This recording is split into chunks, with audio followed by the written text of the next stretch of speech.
Welcome to MSP Unplugged's Tech Talk Tuesday. I'm your host, Rick Smith.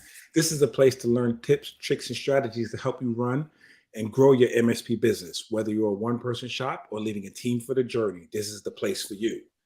Let me introduce my co host first, a guy who really needs no introduction. He's the one, the only, Mr. Paco Lebron. How are you today, Paco? Oh, better than good, better than most. How are you doing today, Mr. Smith? I'm doing okay. Been a little challenging earlier, but it's getting there. And we have a guest today. Somebody who's not really a guest, an old favorite. Someone we love to have, Mr. John Dubinsky. How are you, sir? Every time's like the first time, Rick. Every time's like the first time. So It's good to see you, though. It's very good to see just, you uh, just and have glad I you crawled on my with way us. back in here somehow. Glad you got to the bottom of the guest list, so that I'm back in. Come on. You're always at the top. Maybe on the bottom of the list, but always the top in our hearts, okay? No, but all jokes aside, it's really good to have you here. And, I'm sure I speak for everyone listening and around. We miss you and need to see more of you on the show. That's when you're supposed to say, I'm in. sure, Rick. I'm in. Jeff. I'm in. But today, what we're going to be talking about is the Unicorn Project. And this is something that Paco and John have been working on. So I am going to push it off to John first, I guess, to tell us a little about what the Unicorn Project is and how it can help us all in our businesses. Well, first of all, the Unicorn Project stems from a book called The Phoenix Project, which is probably my favorite book I've ever read regarding anything IT related and running a business. If you have not read The Phoenix Project, you should probably just pause this podcast, come back to it later, go read The Phoenix Project, and then come back to your regular listening podcast schedule. The Unicorn Project is the second follow-up book, again by Gene Kim, to the Phoenix Project. So I would consider it a supplement, and it kind of drills down with the kind of the same story-based teaching of what you learn in the Phoenix Project, just taking it more into the weeds and into the details. Both of them are great books. Both of them are must-reads, and I'll have details that I will send to you guys for the show notes to make sure they get in there so people can find the link. And I see Paco's posted in the YouTube chat as well. Yeah, there we go in the YouTube. And in a nutshell, to drill it down, what those two books discuss are things like management by eye, lead time, constraints, efficiency, the types of work, all with an IT flavor to them. So, did I miss anything, Paco? Nope. So I think we should kind of talk about little here reverb. Is that me? Anyway, I think for a little bit, kind of why this kind of came up or why this book came out. I forgot what conversations, per usual, it's a conversation with John Dubinsky. And there was something going on where I just said, our efficiencies suck internally here at the business. And it was just the little things that kept just piling up, that kept just getting us in trouble over and over and over again. And so I talked a little bit about this back in March, where I stopped the sales because I was concerned on bringing on new customers and new clients and us having an issue with the experience that they were going through. And the concern was, all right, well, let's take out these 3 months. Let's onboard our new people. Let's get them efficient. And then by June, July, I was back at it again. Well, I did. And then come back, obviously Rick and I focused on MSP Unplugged. We were kind of getting everything going on with TechCon Unplugged. So once the show was over, I came back to the place burning. No, I'm kidding. No, I came back to the place and it was kind of just not in the shape that I was hoping it would be. And it seemed like we were just kept stepping in stuff as we kind of move forward. And so I just can't remember the conversation I had, but just, me and John talk on a regular basis. And he said, you know what? you should really listen to the Phoenix Project. That book is actually what changed my business when I ran the Maven group. And I said, okay, and my thing is I'm very resistant to a lot of things that I hear, and I always get dragged kicking and screaming, and finally I go do and whatever is suggested, in this case this being one. So ended up putting in the audiobook and just listen to Audible, which it is available on Audible, the Phoenix Project.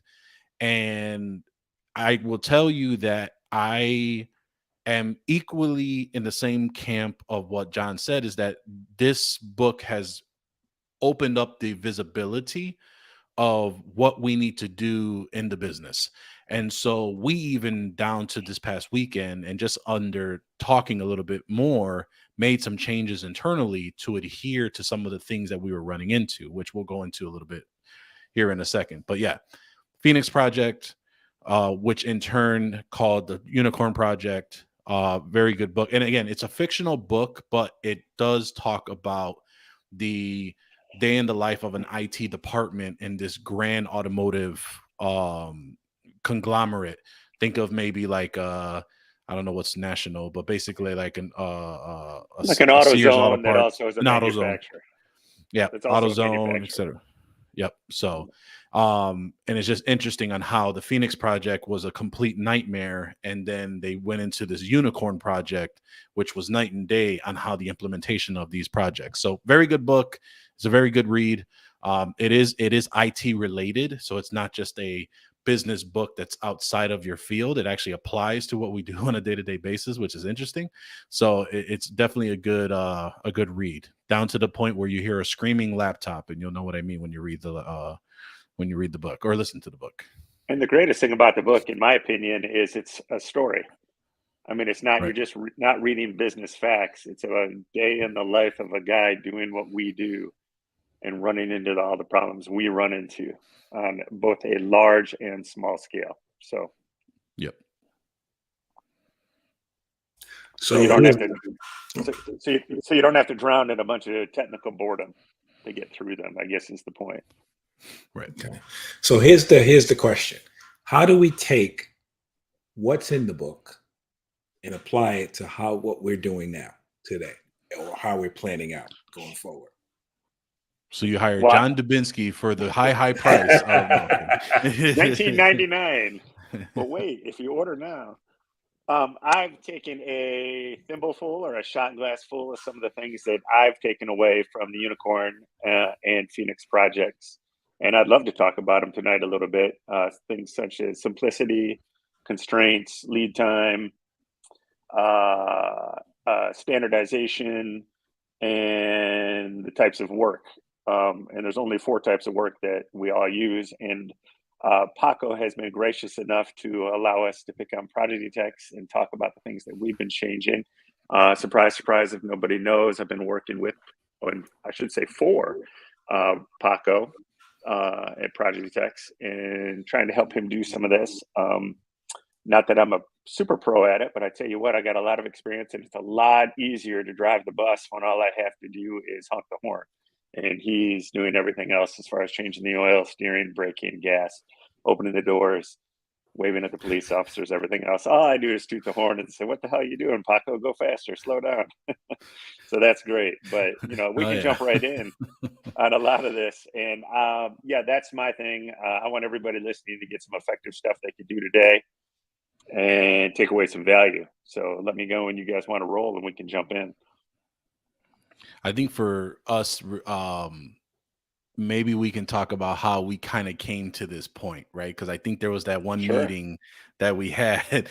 It was literally the Friday. Was it the Thursday or Friday before TechCon, where we had the entire team come into the office, and this was the first time everybody kind of met with each other, except for my techs. And I came back, and it was one of those where my entire team, who I love very much so, turned their back on the one that helped them give an opportunity into this endeavor known as ProdigyTeks, and just said, and and just really gave it to me on why are we doing this? Why are we doing that? So someone definitely equipped them to be able to understand what we're doing. And it was very interesting to discuss and talk, and it kind of led us into this path. But I'll let you kind of talk about what occurred, what we did, and then kind of what we went to drive in on what we identified as issues. Well, the interesting part of that is I'd never met anybody else on your team before. It was my first time meeting anybody face to face. I'd met them on Teams. I'd been with the organization for about a month. I'd never met any of them before. And we got to Chicago and we sat down for a meeting to talk about everything that was going on. And basically I said, every time they said something, I just said, why? And that was very confusing at the beginning. Why are you doing that? Why? Or why? And, a lot of the times from that question, things come up like, well, I'm waiting on Paco, or it takes 8 days to ship, or they didn't have any, so we're waiting. And what I'm getting at is all of these things are constraints and lead time issues and all of that stuff. So they become problems to solve. And I'd say the nutshell or the basis of all this is it really doesn't, whenever we watch the forums out there in the Phoenix project or the project books talk about this, is everybody talks about products all the time. Well, what AV do you use? What RMM do you use? And I don't want to discount the importance of those things, that they fit the business model that you want to run, but they really don't make a difference to anything we're talking about in running your business. I mean, you should be choosing a product based on its effective simplicity in your organization. The products you're using should not create any constraints. It should not increase your lead time. They should be easy to install. They should be easy to train. They should be easy to manage. They should be easy to remediate. They should be easy to bill. And they should be easy to uninstall if it's a product you install on a client or your own. And if they meet all that criteria, you're good to go. So, I mean, that's the basis we're going to start on with everything that we do. It's got to be easy, effectively simple. And the Unicorn Project talks about that because, again, everything comes back to being able, as a business owner, to try to manage your business by eye as quickly and as simply as possible. And with that said, one of the main things we started at with the group, and I know Paco is attacking fiercely in the ProdigyTeks right now, is constraints. An example of that is I was talking with Paco's admin staff, and we got to some point, and this is right around TechCon, and it's somebody said, well, it's been about 10 days. And it was something that was not that important. I think we were waiting on some paperwork or something. And again, I said, why? And it was Paco didn't get that to us, or Paco had this. So many times as a business owner, you will find, although we think we are the most important person in the business, we are the biggest problem in the business. Our staff, our customers, our vendors are all waiting on us as a huge constraint. And you have to remember, that might not sound like a big deal, maybe in the short term. Well, the admins can just wait. I'll get to it when I get to it. But every moment of lead time, so that constraint, costs you money. All right. And it's costing you dollars. And we'll get into some of that here too, where I will prove that out in what I think is a pretty shocking way in the formula that I use. But so the elimination of any constraint. Paco, what's our biggest constraints right now at ProdigyTeks, do you think? And then how are we overcoming those? I mean, if you had to just pick one. If I had to pick just one, I think our biggest constraint is, there's a phrase that like a buddy of mine likes to say, that is, if all roads lead to Juan is the problem. Well, that's me. All roads lead to me and I'm the problem. So how do I remove myself from the equation? And that's trying to do that, whether that is from ticket efficiencies, information that our staff is trying to obtain. I think me is kind of the biggest constraint kind of going on right now. What I think a couple of things that we've done, and I know we've talked to the staff about, is empowerment. And I kind of hate that word because it's a little bit cliche, but really what we stress to our staff, both ops and admin, is we've tried to train them up into every roadblock that we've found. And then we've empowered them and just said, it's okay. Make it, if no one's available, make a decision that you think is, one, in the best interest of the customer, and then second, close behind that, in the best interest of the company. And guess what? If you're wrong, that's okay. We're not going to go out of business to that. We'll learn from that. We'll document from that. And then we'll know it's not a big deal. and we'll document that, and we'll do it. Just next time we don't have to do that, but let's take care of the customer first instead of letting the customer wait for 10 days on something that is actually a 10-minute lead time. So the amazing way to look at that is go into your ticket system, find a ticket that's 10 days old, and find out why it's 10 days old. And I bet you'll find a high percentage of tickets or things you're waiting on a 10-minute item for. Somebody just needs to do something. Maybe a higher level tech needs to change something that somebody else doesn't have access to, or something like that. Those are killing you, I bet, especially if you have a large, diverse organization. And as part of that, we were talking about lead times and expectations on that. I know one of the things we struggle with, and I talked about this a little at TechCon in my presentation, is deliverables, like a laptop.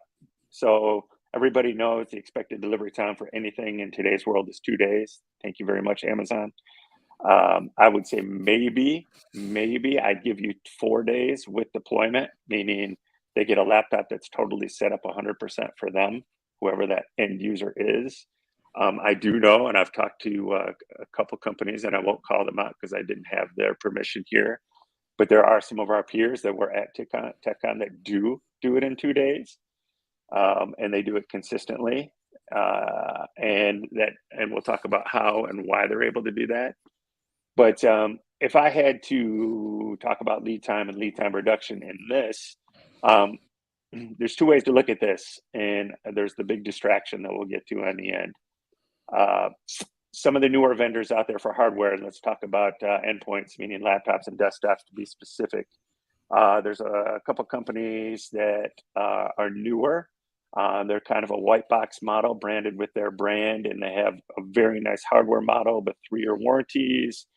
Their team does the troubleshooting. They can load an image for you. They will do immediate support and shipping and replacement. And to me, that sounds great on paper, but I would also battle against that in some ways and go back to our old standards of like Dell, HP, possibly Lenovo. I don't know much about them.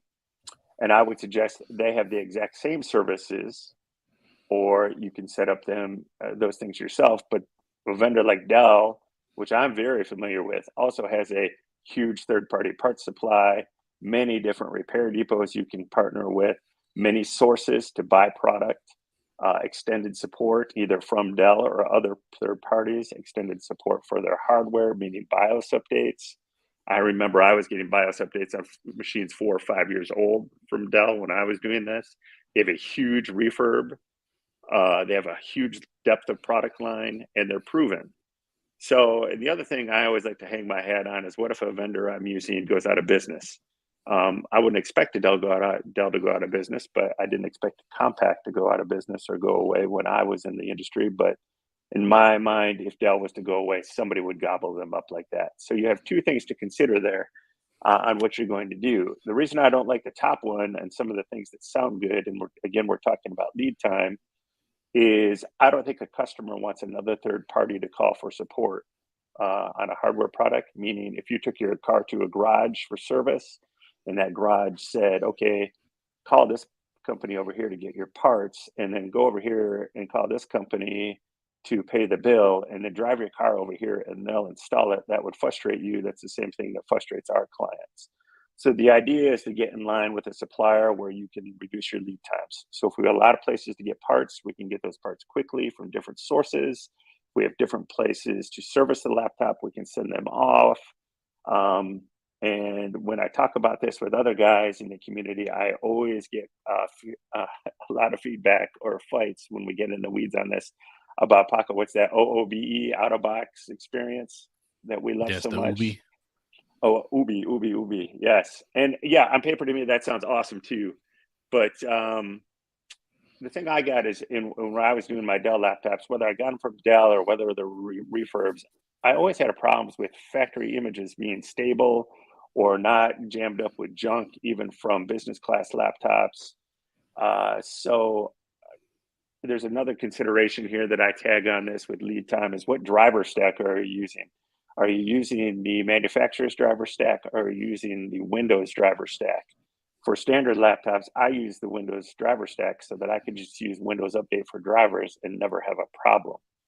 So again, I go back to lead time and prepping, and OOBE, UBI, I would say is not good for a deployment spec unless you're pushing out maybe 25 more endpoints, 25 or more endpoints a month. I think you can do everything OOBE as long as you have a clean image with your RMM. So again, you know, that we're talking about standardization, and we're talking about having a machine prepped in your office, which should be the exact same machine you're using in 90% of your deployments. So in a very brief time, we've covered about 10 things in the things I've talked about that all reduce lead time and are all considerations. This is the broadest topic and the one I'm going to babble on long enough because I had a really hard time focusing it down into some points just because it's so diverse. But again, I would say find some place, a product or a commodity vendor that has a lot of sources for you to repair and get parts from. Define what your out-of-box experience is going to be, and have machines already in stock for pre-deployment, prepped and ready for deployment. Those things will always reduce your lead time. And then at the bottom of this, I want to make a big point about commodity items, and I consider those hardware. Never connect your business success to commodities, meaning do not rely on the income from commodity items to make your business a success. That would be my third warning here. Your revenue, your profit sources should be from these services you provide, because your customers could say, we want to source directly, they want to buy directly, they want to do something else. And I did have a lot of good customers that wanted to do that. I just considered hardware as a way to lock a customer in, maybe be able to do what I need to do, and then it would just be bonus profit. That was a pretty long talk there, guys. You got anything to add to that? Sorry about that. So to unpack that, I want to throw it to Rick and say, Rick, what are you doing to lower your lead time? Well, I actually talked about this when I was on the Channel Pro podcast. And one of the things is, with inventory being a challenge right now, I totally get it. You don't want to rely on hardware to be your, to be your to really be a serious bottom, a line on your income level, on your income line, or however you say that. And I get that, but you have to, we are forced now. And I've been doing this, for about a year now. Since when I can buy one of something, I'm buying two. It sucks because I got to keep it in inventory. I'm not a large company, so that is, that's cash sitting or capital sitting on the shelf until it's needed. But when it's needed, it comes in handy. So we are keeping one of everything, in stock. So, a desktop, a laptop, a switch, when we can, everything just, on that inventory side, just so we can, help with that lead time situation you're talking about, John, because again, you're right. When you need a laptop or your client needs a new whatever, 10 days is way too long for them to wait for it. So that's just the way I've been trying to approach that. Now it is, and I'll have to admit, it is it's a capital outlay. So for someone, thinking about that, hey, I can't have that much money tied up in inventory. The flip side of that is to ask yourself, how inconvenient is it for you to deliver when it needs to be delivered? Because the client doesn't really care about your supply issues. They care about whatever needs to be done being done. So, I just stress to everyone, if you can, try to keep, at least some of your bigger, harder to find components on hand. I know it's easier to get, if you need RAM or SSD drive, you can get those. If you buy through Amazon, you can get that the next day. And sometimes if you order in the morning, you get it by the end of the day. But the bigger things that we have been focusing on, keeping those things in stock. You hit on a great point there too. Yes, definitely got to keep your eye on inventory turns. You don't want to be holding your stock that long. You don't want to have too much stock. You want to have just what you need, just in time. That's huge. So that's kudos to that. That's a great point that I just totally walked right over. Paco, you got anything to add to that? Nope. I think the only thing that I would add on to that is, when it comes to resources and tying up to hardware or just trying to help lower lead time, one tip, I think actually I got it from you, was that you should always have at least possibly 2 devices available, one for replacement, one for sale. And that's an item. So that way, where if you are going to be able to profit off that device, great, you have a sale and it's ready to go right then and there, cutting the lead time, but also the replacement. So, for example, if a router happens to go out and you have that spare one there, you could just swap it out, boom, bill them for the replacement or warranty, depending on what your agreement says. And now you're not waiting for it to be shipped and get there and kind of go from that point. So I would actually argue, based just on personal experience, that it costs more to not hold the product in inventory. Those one-offs, meaning and having to expedite or overnight a product, or just the stress in the mistakes you make if you're rushed to do something or you're trying to meet a schedule that you can't. So I think you get in trouble with those types of things, just in cost. Agreed. So we talked about lead time, and now we want to go into kind of maybe talking about the 4 types of work. Make sense to kind of go into that, or let's save that one. Let's save that one to the end, because that ties into. Okay. I want to talk about standardization if we can, really quick. Okay, sounds good. And this one, I promise, will be a much shorter. And they talked about this in the project books too. That's one of my favorite parts. But I'm just going to give a quick example of standardization and how it works, and a little bit of math, but I kept it really simple. So let's say you've deployed 100 gateways in your organization. And I'm going to use gateway as the generic term for UTM, router, whatever it is you're deploying. And of those 100, 30 of them are non-standard, meaning you have 70 of them out there that are your standard, and you're a master of that product, whatever product that is, meaning every interface page, every setting, everything like that. And the other 30 are just a mixture of other things. So if you're a SonicWall guy, the other ones are whatever, Fortinet, whatever other brands, Arachnus or anything like that you can get in, you can do because you're a good tech, but it's going to take you a little bit longer to figure out what's going on and what page you need to go to do what. So let's say we got a project, and we've determined that we need to spend 10 minutes with every gateway to make this change. Well, if we're being fair, let's say it takes us 10 minutes to do that work on a standard gateway. Let's say it takes twice the amount of time to do it on a gateway that we're not familiar with. And if you could argue with me on that, but I think that's a fair adjustment. So we're going to do 70 of them at 10 minutes. That's 700 minutes. We're going to do 30 of them at 20 minutes. That's 600 minutes. So just that little bit of non-standardization, that means that 46% of the time on that project is in 30 of those devices. So almost half the project is in 30 of those devices. So that's what you're talking about when you talk about lack of standardization. I mean, if you push that over your entire organization, meaning billing, your DNS filtering, your AV, your network stack, your endpoint stack, the software you use, the software you recommend, just imagine the time that you're losing. And if you take my formula even further, you can find out even more devastating stuff to productivity about that. So any additions there, Paco? And I won't say anything about standardization, because if that math doesn't make sense, then I don't know what else to do, because I'm not a math guy. No, I mean, I think we've talked about standardization for a long time, for many years on the podcast. I think it's one of those where you have to have predictable outcomes, and that's the only way you can predict certain things when you've standardized them, which is why, in my opinion, it's easier to support businesses than it is residential, because it's a different animal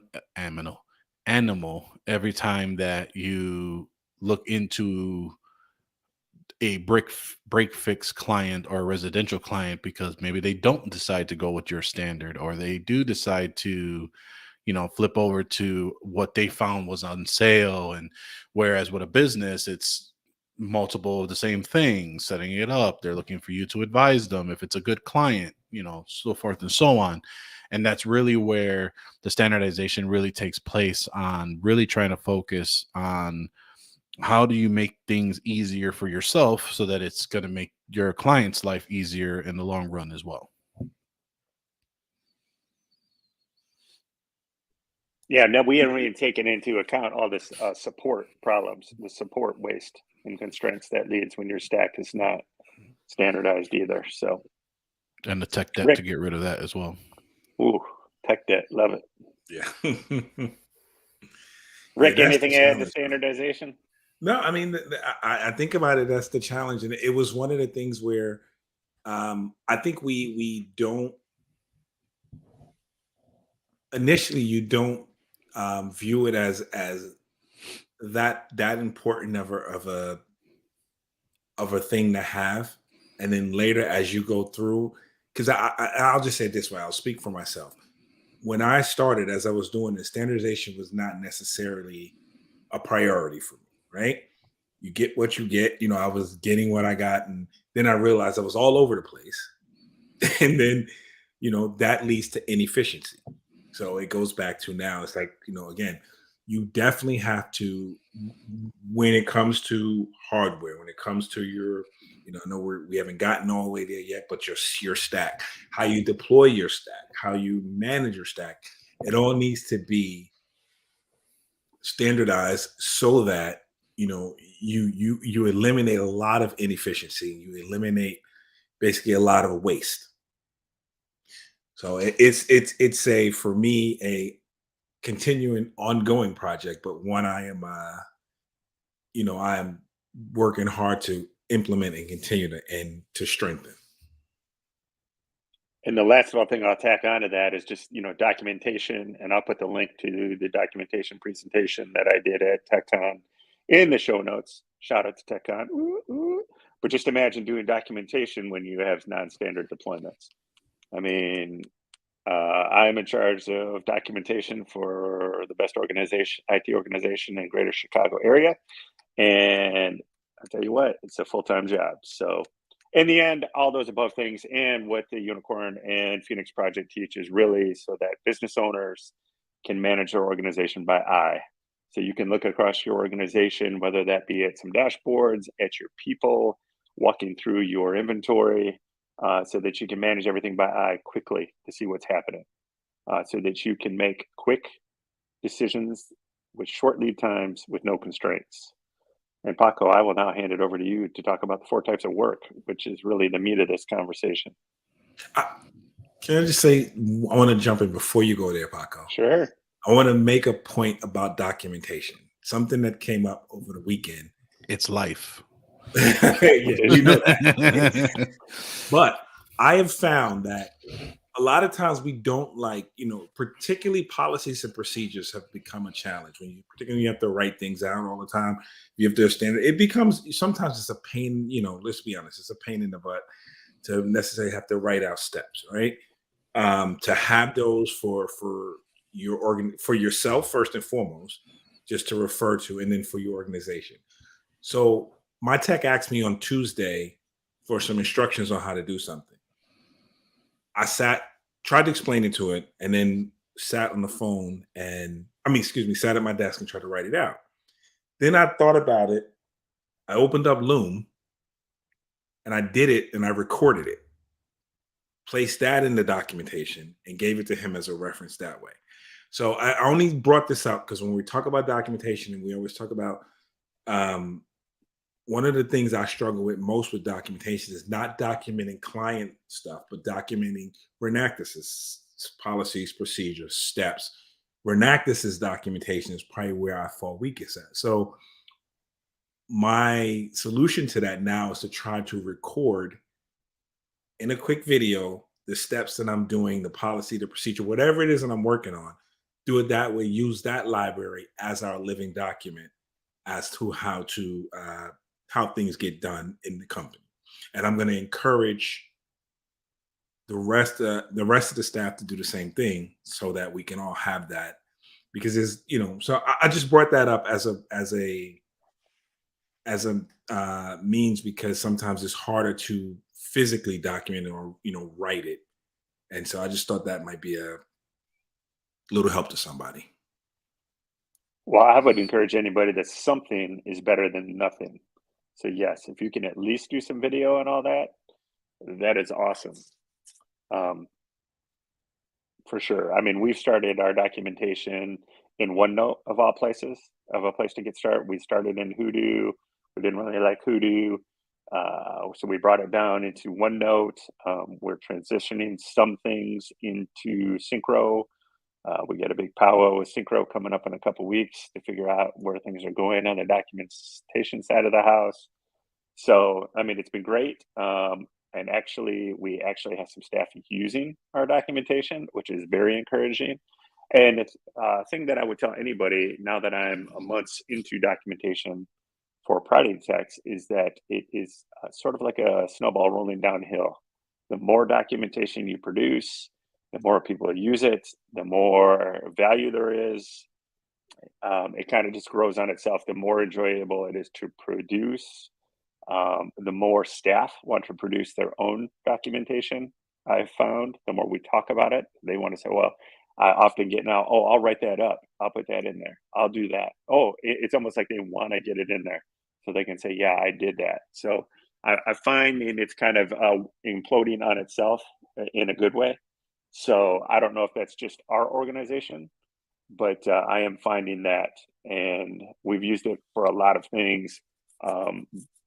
One of them being actually accountability, where somebody said, well, I didn't know, and it's, well, no, yeah, you do. It's in the documentation. Here's the link. Did you go read the documentation? And the other thing is it removes constraints, because now people can read the documentation and just know what they're supposed to do. So we've removed several constraints by providing documentation there as well.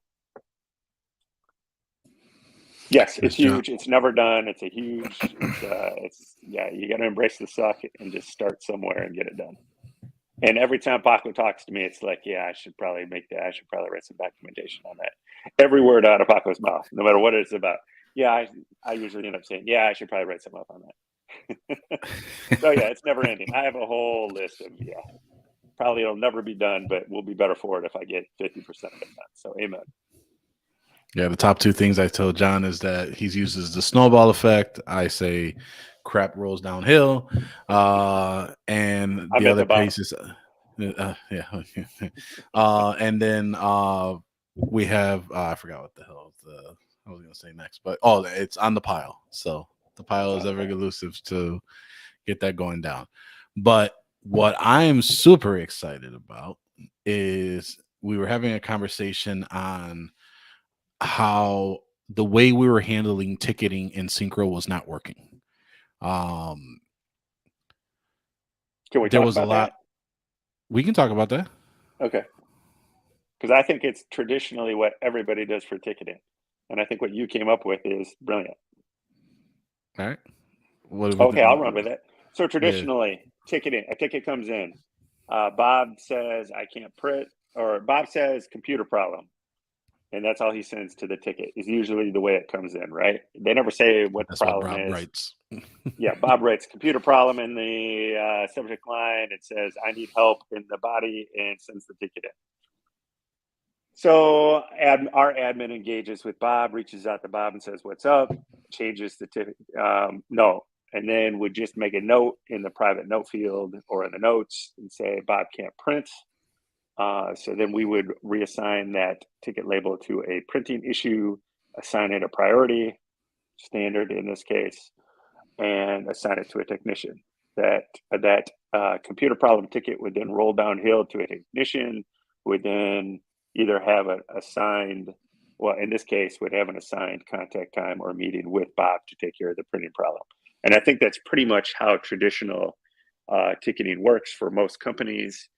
And then the metrics that are usually watched there are how fast did we close that ticket? And then the ticket's closed and we're done with it. That's all we do. And that's ticketing 101. We're done. And we feel really good if we close that ticket the same day. Go ahead. Now, Rick, does that sound similar to what you do in your business?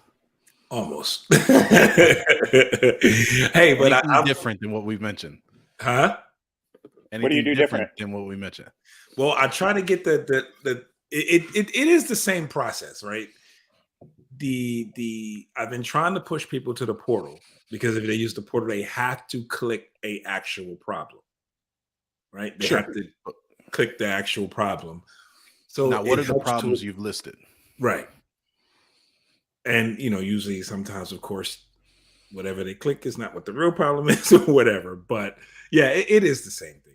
I'm not even going to try to talk around it. It's usually the same process. But I would don't consider mean that typical. And I would say that's what I did for ticketing back in the day too, when I used a ticket system. So yeah, typical. So right. And that's all I was saying. Like, yeah, exactly. Like, so you're saying like printing, whatever it is, that's the list of whatever, as many issues as you can bucket as possible. That's kind of where you've had that set up in. yeah, networking, internet, printing, email, password problem, blah, blah, blah. You probably have a list of 10 things in there. And then other, which is the catch-all for everything. And then everybody usually assigns it some sort of priority. 1, 2, 3, 4, 5, 6, A, B, C, D, E, or whatever. On how fast, and maybe a designator based on if you have customer levels, meaning, I hate to say it, silver, gold, platinum, but okay. So ticketing 101. So what did we do? We figured out from the project books the types of work. Paco, go. This is amazing. This is so in my brain. So as I read the Phoenix project, there are 4 types of work that we all go through. Okay, 4, not 17, not 25. 4. I had a gym teacher that used to tell me that we used to run that lane, for those Lane Tech in Chicago. We used to say, count to 4. How many O's in 4? 4. So that was our big thing when we were in gym. But anyway, so 4 types of work: business projects, which relates to exactly what it says: business projects, migrations, onboardings, network setups, projects, business projects. And I want to add one word to that. I would call those value-added projects, meaning projects that are actually adding value to our customers, meaning our onboarding, that's a value add. Them migrating to a mail system, a value add. We're not talking about adding one email user. We're talking about project-based level stuff, value-added projects. Go ahead. Correct. Second is internal projects. Anything internal. Swapping out the stack, updating your systems, doing testing out things, figuring out stuff, documentation, anything internally to your business. Internal projects. Third is changes, business changes, protocol changes. So client wants you to help with renaming some folders. We need to swap out an access point. Changes that are to a business that is requested. And then the most important one, and this is where it gets into a spider web of things, is unplanned work. Unplanned work is all of the shit that's broken.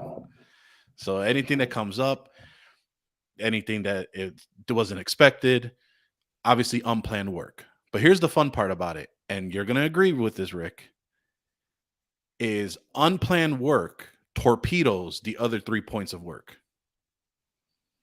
Absolutely. It is Absolutely. a constraint for sure. Yes. So here's my question for you, Rick, which is going to sound like an oxymoron, is how do you limit and prevent unplanned work? Better plan. Right? Okay. Yeah. So here's what we did. So to think about that question in reality, and this is where I get like, I'm like, and me and John were just having a conversation about how we were handling things in Synchro. And I said, wait a minute. Why don't we end up just changing the types of all these multiple statuses? Why don't we change it to the bodies of work? And I'll explain why this makes sense. But going back to the question is, how do you prevent unplanned work? Okay. You might think about this and know about this more than others. For example, I'm going to give you a scenario. I had a client, very good friend of mine, lawyer friend. He had an office move. We set up all of his infrastructure. The only thing we messed up, or not messed up on, but we ran out of Cat5 cables. And so we connected his laptop to a Wi-Fi signal because it was on a docking station and said, we will be back to fix this. As you probably have already gathered, we did not go back to go fix this because either we forgot about it, which is what happened, didn't document it properly in the tickets. So, of course, while I'm away, his Wi-Fi goes out. He can't get on his PC. He's a lawyer that's making X amount of hundreds of dollars per hour. This is a big freaking problem for him. He is not the most calm gentleman when it comes to when he needs to get his work done. He's losing money fast. My team gets it. And so we're scrambling. We're trying to coordinate everything. And all I had to do was remember to plug in the God-loving cable inside of that docking station. That is unplanned work that could have been prevented. Okay.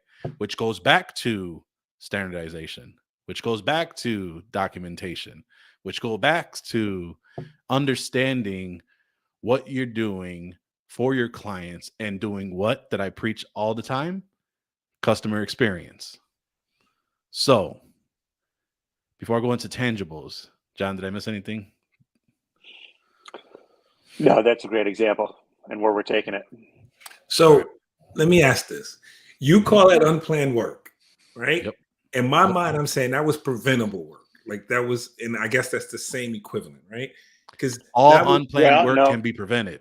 Right. No, it cannot. No, not all unplanned work cannot be prevented. Most work can be unplanned. All right, you have to remember at some point it will become too expensive or too time consuming. You know, once you get all the low hanging fruit and then you get into the hard stuff and then you get down to the roots, at some point you'll just say it's not worth it to do that. It just costs too much. It takes too much time and all that. But I guarantee you have so much low hanging fruit that if us three ran through the orchard, we'd have black eyes and bloody lips and all that by the time we got to the other side of the trees and all that kind of stuff. So and it happens so much. So that's the beauty of what Paco came up with our 4 ticket types. So, the magic that Paco created was we now do our ticket types, instead of it being an email problem, our ticket types are project, change, unplanned, and those are all for customer facing issues, and then internal.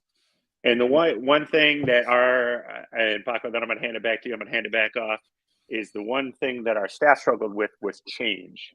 So they could get together what a project was. We're onboarding, a big thing. We're doing a mail migration. We're doing some big project. They knew what unplanned work was. So the big thing that you can really delineate between a change and unplanned work is a change is a customer asking you to do something. Unplanned work is a customer telling you something. And the way that you can look at that, and one that kind of muddies the water on that, is Bob calls and says, can we change my password? All right, that's a change. That's an ask.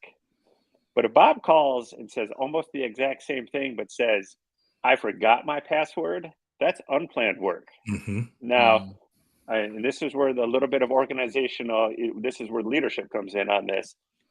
Is that unplanned work, or what are those? Is that a change or unplanned? Because the only way you can fix that, and that goes back into directly what Paco said, is, so what are we going to do? Put a portal in somewhere where a user can change their own password, or there's some sort of self-service thing? Are we going to roll that out? Meaning, and what is the cost to do that? What kind of security issues does that bring? And do we actually think customers would use it? That type of thing. So, that's kind of the gray area in this, and that's an organizational thing.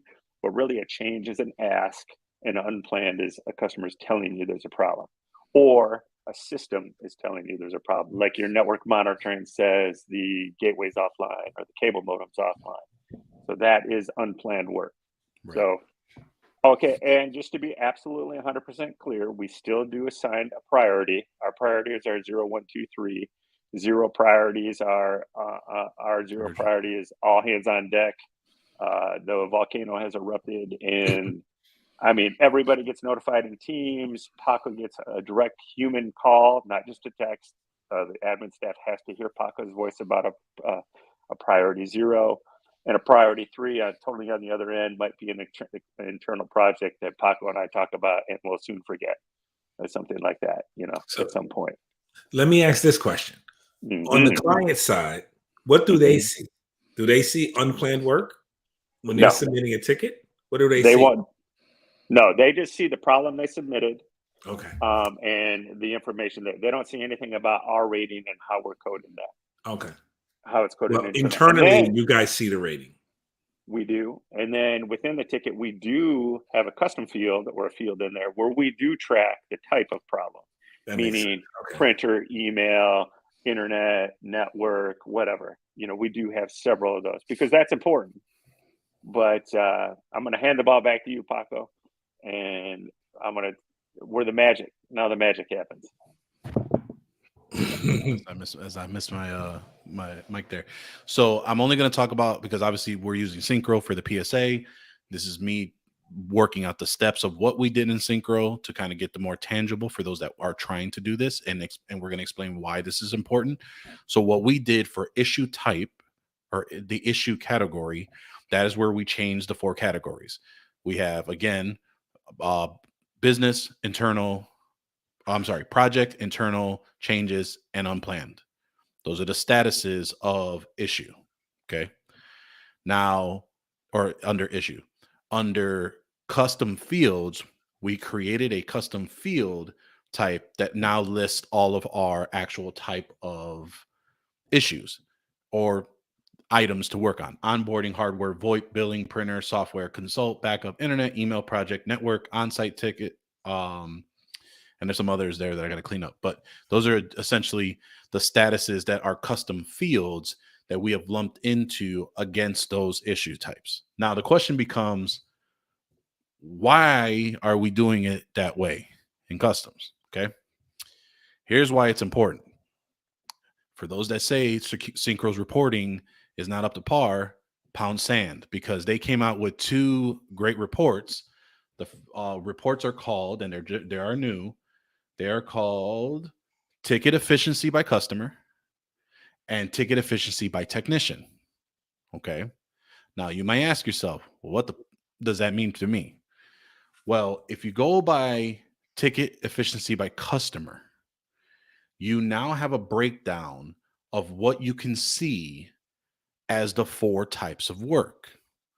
Ideally, as you continue to keep looking to see what's going on, if you see a high number of X amount of tickets for projects, unplanned work, changes, etc., not only does it tell you your resource efficiency, but if you're below your resource efficiency, it'll tell you by the specific type of work you're below or above your resource efficiency. Well, why is that important? Because that's the amount of time you're dedicating to resolve this issue. So in the event of, like what John said, was a user calling in and didn't remember his password because he forgot, that unplanned work can be identified and addressed by, do we enable the reset password for this gentleman to lower the ticket amounts that are coming in? Or my favorite topic is, if we have a client that sends in 15 tickets every weekend and it's to change something, we now have a bunch of change tickets coming in. Well, how do we lower those change amount of tickets? Well, is that a monthly call? Is that a discussion? Or, like John said, you don't have the resources or time or money to invest in that, and that's a client you need to fire because they're affecting your resource efficiency. So that's on the client side and the customer side. Now, for those that have employees or have techs, you can go ahead and look at the technician report, and now you can see what tickets are they not efficient in, and or their overall efficiency, and have a conversation with them if it's below what it should be, or it identifies where the constraint is. So for example, my admin had a huge 59% lower efficiency on her ticket queue. Come to find out, when you click on the link for change, you can actually drill down to what those ticket types are. And it turns out that those ticket types were all tickets waiting on, guess who? Me. So I'm the cause for her efficiency risk. So I have to fix that result. I wouldn't have known that moving forward. So I identified a few things going on here. One, we identified the ability to say, this client creates so many tickets. Now we can identify they create so many unplanned work tickets, a lot of change tickets, or keep continuing to give us project work and so many project tickets. And we can address those as needed.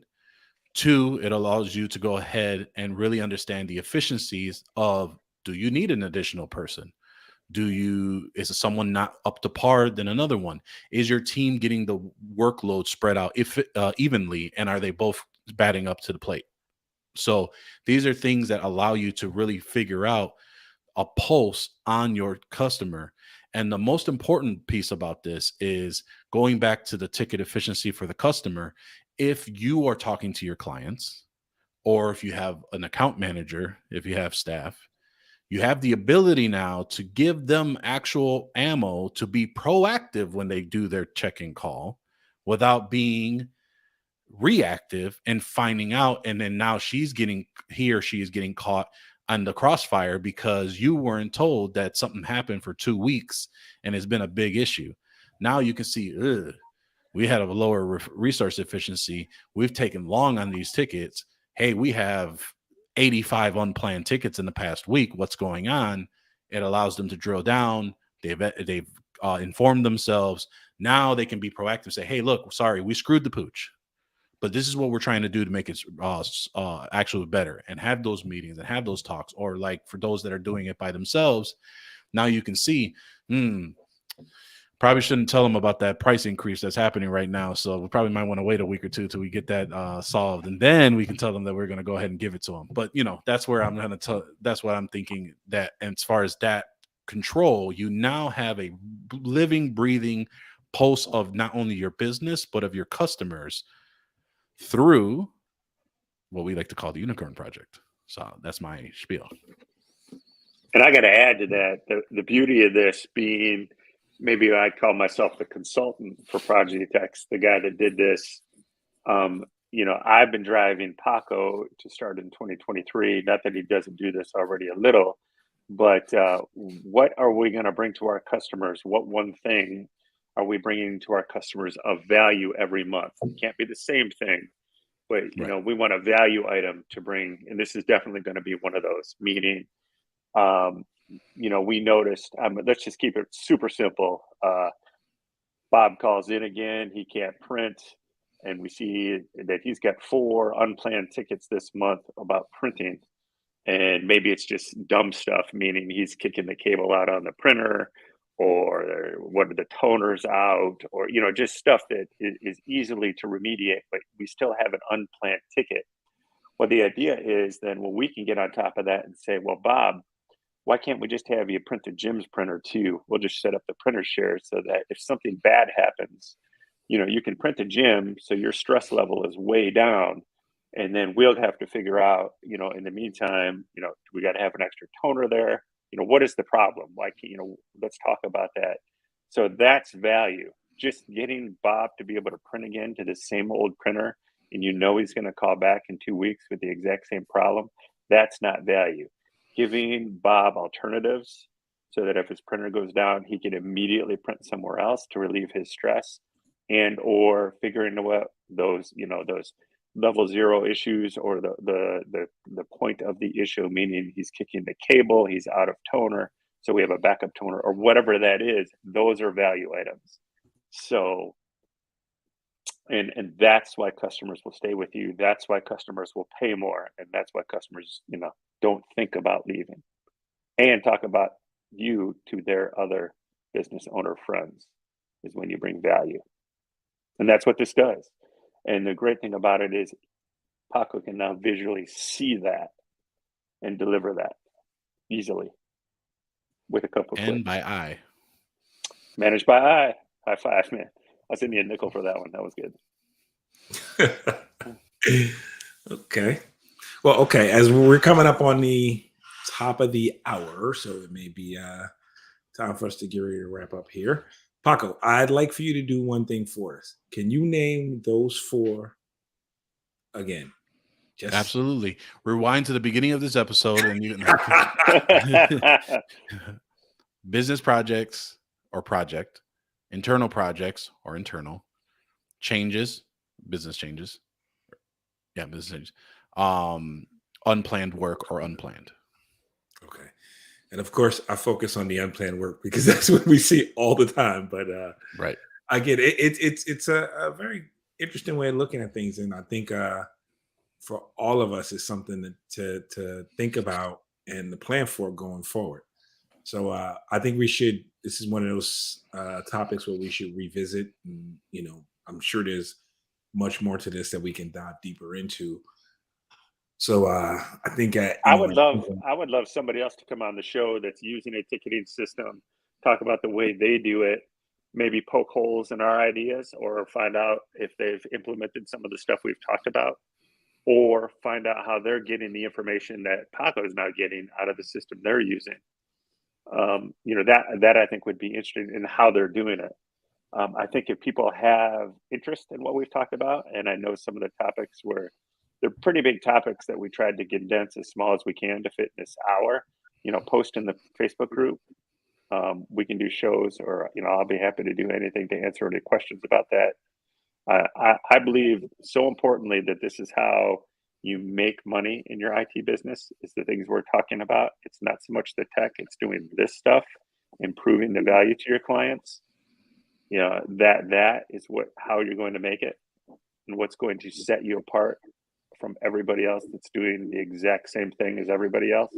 Mm-hmm. So, and it's a different conversation in what tool you're using, what stack are you using, and it's more how are you using it, and how are you being efficient with it. And I think that's an excellent point and excellent way we need to be looking at things. Because 90% of people are using the OOB out-of-box experience with the RMM. They haven't tweaked it to make it work for them. To make it work for them, exactly. But just make sure it's delivering what you need. And we haven't even talked about, this is phase one. We haven't even talked about how being able to create these type of tickets and onboarding and having to deploy the actual default worksheets and having those being finalized by having the appropriate people assigned to the ticket and project manage. I mean, there's still and the automations we've attached to ticket in and blah blah blah. Yeah. So, part 2 next week. Yeah. Part 2, 3, and 4. But and again, to echo John's point, if you are implementing a scenario, if your process is different, or if you find some value in what we're talking about here, or you find that it's totally off base and you have another way of doing it you'd like to suggest, as John said, it's not a matter of throwing eggs at a solution, because there's no one way to do something right. But as I say this all the time, the community benefits from all of us sharing with each other. So if you have a way of doing it, I encourage you, get in touch with us, info@mspunplugged.com, and get on the show and let's talk about it. And it's not a matter of what's right or who's wrong. It's more so, how are you doing it that works for you, that could work for others. Yeah, I'd love somebody to come on and call us idiots and say, I've been doing this for 10 years. Why are you guys just talking about it? It's called technical debate. That's how we all learn. And I love that, because I love it when I'm wrong most of the time, because then I know I'm definitely learning something. So that's awesome. And I just got to give a couple shout outs. Gene Kim, who wrote the project books. He's probably not listening, but if you are, Gene, hi. Thanks so much for that.